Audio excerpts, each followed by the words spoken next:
Welcome to the deep dive.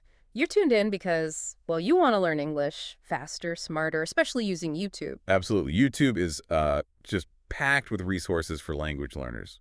But yeah, using it well, that's the trick for quick progress. Exactly. And helping us figure that out today is our expert guest. She's a high school English teacher with a master's in didactics of English, basically. She knows the best ways to teach and learn English. Your experience is going to be gold for our listener, especially those following the Future Horizons channel. I hope so. And we're also pulling in ideas from Effective Academic Writing Intro, Second Edition, and Master English Fast, a practical guide.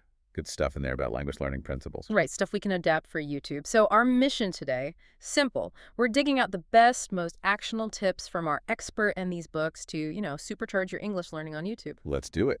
Okay, starting with your teaching experience. What are some common hurdles you see high school students face? And what about learning styles? I think these apply to YouTube learners too. Oh, definitely. A big one I find is just focus. Like in a classroom, YouTube has endless distractions. Yeah. It's so easy to click away. So having a clear goal for why you're watching is, well, vital. Okay, focus. Makes sense. And styles. Yeah, styles vary hugely. Some students are very visual. They need diagrams, text on screen. Others learn better by listening, repeating. Some need to do something, like an activity. And you see that with YouTube learners too. For sure, a visual learner on YouTube. They'll probably love channels with lots of graphics, clear text overlays, that sort of thing. An auditory learner might prefer podcast-style videos or dialogues. That makes a lot of sense. Now, that book, Effective Academic Writing, it talks about a structured writing process. Stimulating ideas, brainstorming, outlining, steps. Developing ideas, editing. It's a framework. Right, a framework. How can our listeners, using YouTube mainly, take that kind of structured thinking and apply it to other things, like learning vocabulary or grammar, or even speaking? That's a great question, because it is adaptable. Think about vocabulary. Stimulating ideas could be choosing a topic you like, travel, maybe? Okay. Then brainstorming, maybe you jot down travel words, or guess what words might come up. Right. Then you watch a travel vlog. While watching, you're developing ideas, actively pausing, noting new words, maybe how they're used. Okay, actively noting. And editing, in this case, is reviewing those words later, testing yourself, trying to use them. It's about adding structure to your viewing, making it active, not just passive. I like that. Creating your own structure within YouTube. Now, the Master English Fast Guide, it really pushes visual aids in videos, subtitles, on-screen text, visuals. Yeah. How critical are these for learning faster on YouTube? Why do they work so well? Oh, they're incredibly helpful for speeding things up. You see, our brains process sound and images differently through separate channels. When you get information through both channels at once, like hearing a word and seeing it written in subtitles, it reinforces the learning. It helps comprehension, retention too. It's called dual coding sometimes. Dual coding. Got it. So subtitles connect sound to spelling. On-screen text highlights the really important bits, vocabulary, grammar rules. And engaging visuals like animations or real examples make abstract ideas more concrete, easier to grasp, easier to remember. That really clarifies why it works, thinking about the brain processing it. Master English Fast also mentions breaking down big topics, like one key point to video, maybe. Yes, that's so important. How can YouTube learners do that themselves? Break things into smaller chunks. Maybe focus on just one grammar point from a video or a few vocabulary words. Does that stop you from feeling overwhelmed? Absolutely crucial for avoiding that cognitive overload feeling. Think of it like learning guitar, maybe. Okay. You don't learn every chord on day one, Okay. or you focus on one or two. Get comfortable. Same with language. If a YouTube video covers, say, 3 past tenses, maybe you decide, okay, this session, I'm only focusing on the past continuous. You dedicate your attention there. Understand it, practice it, then move on. It makes learning feel much more manageable, and you actually learn it deeper. The guitar analogy really works. Okay, let's zoom out a bit to broader strategies. Based on your background in didactics, the science of teaching, what approaches really work for language learning? And how can our YouTube learners apply these on their own? What's active learning actually look like when you're just watching a video? Active learning is everything. It means you are involved, not just letting the information wash over you. Right. On YouTube, that means pausing the video a lot, really thinking about what was just said, taking notes, good notes, and then critically applying it. Applying it how? Trying to explain the idea in your own words. making your own example sentences, maybe even pretending to teach it to someone. If you watch a grammar video, don't just watch. Pause. Write the rule. Try making sentences right then. That's active. Okay, so interacting constantly. Now, effective academic writing has loads of exercises, but YouTube videos don't usually have homework attached.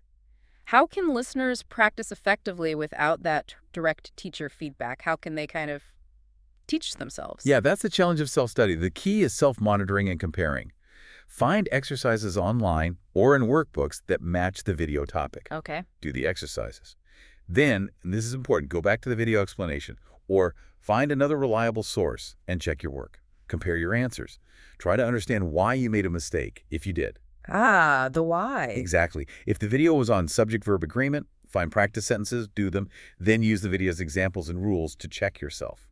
That cycle apply, check, understand the why that's powerful for learning alone. Understanding the why definitely seems key for it sticking. The book also mentions timed rating, practicing under pressure. How could learners use that idea with YouTube lessons, maybe short bursts of practice? Yeah, short bursts are great. Timed writing is about pushing yourself to produce language faster, more automatically. Okay. So after watching part of a video, set a timer, maybe just 5 minutes. Challenge yourself. Yeah. Write a quick summary or describe something from the video, or even just talk out loud about the topic, nonstop. Even just talking to yourself? Sure. The point is to practice retrieving and using the language quickly. It builds fluency, reduces hesitation over time. It helps make it automatic. Building automaticity. Nice. And one more from that book, Editor's Checklists for Self-Checking Writing. Could learners make their own checklists based on a YouTube lesson's goals to track their progress? Oh, that's a fantastic strategy. It really takes ownership of your learning. Let's say you watched a video on using articles a and the day. Okay. You can make a checklist. Can I explain the basic rules? Did I spot examples in the video? Can I make my own sentences correctly? Am I still confused about this specific rule? Using checklists like this regularly helps you see what you've mastered and what still needs work. Makes learning more concrete, measurable. These are really practical ways to shift from just watching to actually learning. Okay, let's dig into the how of effective study habits. From your teaching, what habits really help language learners, and how does YouTube fit in strategically? Well, consistency is huge. And active engagement, like we said. For YouTube, this means having a goal before you hit play. Don't just browse aimlessly. Right, be intentional. Take notes like it's a real lecture. Summarize videos in your own words afterwards. Use flashcards, physical or digital, for new words or rules. Schedule time for it. Treat YouTube learning seriously, like a class. Treat it like a class. I like that. Yeah. Now, effective academic writing talks about really understanding and responding to texts. How can YouTube learners do something similar with videos? Go beyond just watching. What questions should they ask themselves? Great point. After watching, actively question it. For understanding, ask. What was the main idea here? What were the key examples? Was it explained clearly? Okay, basic comprehension. Then, for responding, ask. What do I think about this? How does this connect to what I already know? Could I use this in a real conversation? Do I agree with everything shown here?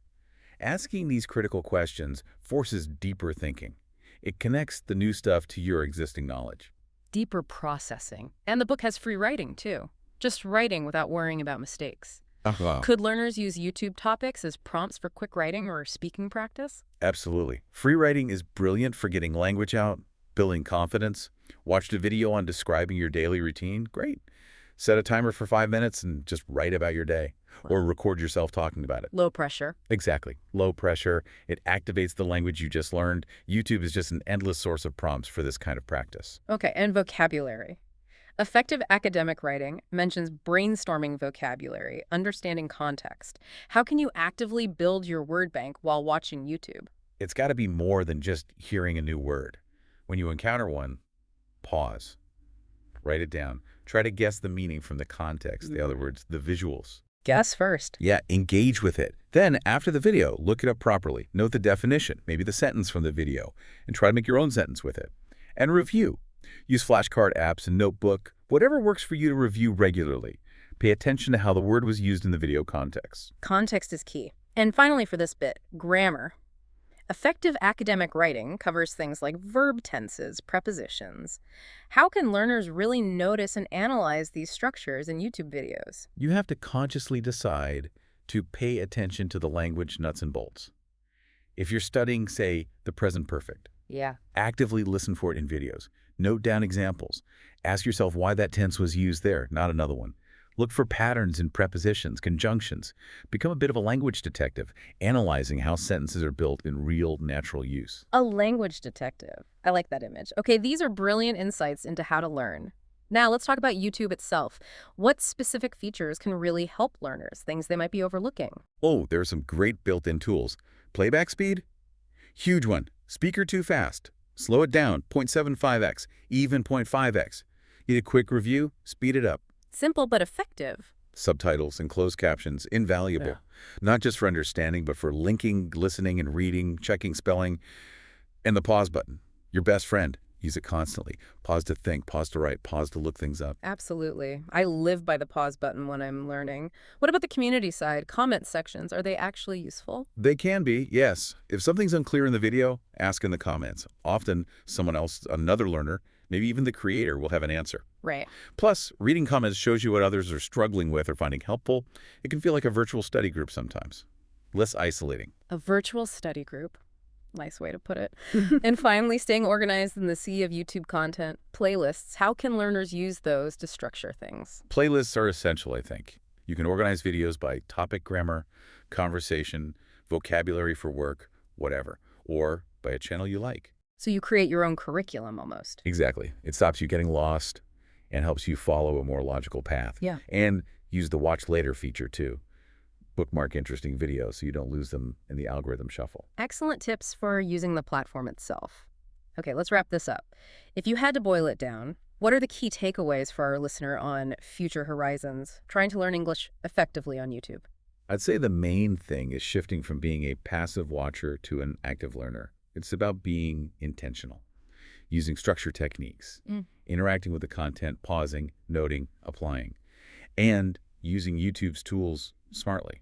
Taking control, basically. Taking control, being proactive, not just letting YouTube happen to you. Precisely. Don't just watch. Engage. Apply. Analyze. Think. Okay, so here's a final thought for you, the listener. Think about how you use YouTube for English right now. Pick just one or two strategies we talked about today. Maybe it's active note-taking, maybe creating a playlist, maybe using timed practice. Just one thing you can start doing differently right away to speed up your learning. Yeah, just one small change can make a difference. Then head over to the comments on the Future Horizons channel. Tell us what you're going to try. Share how it goes. Ask more questions. Who knows, your experiences might spark our next deep dive. Thanks for joining us.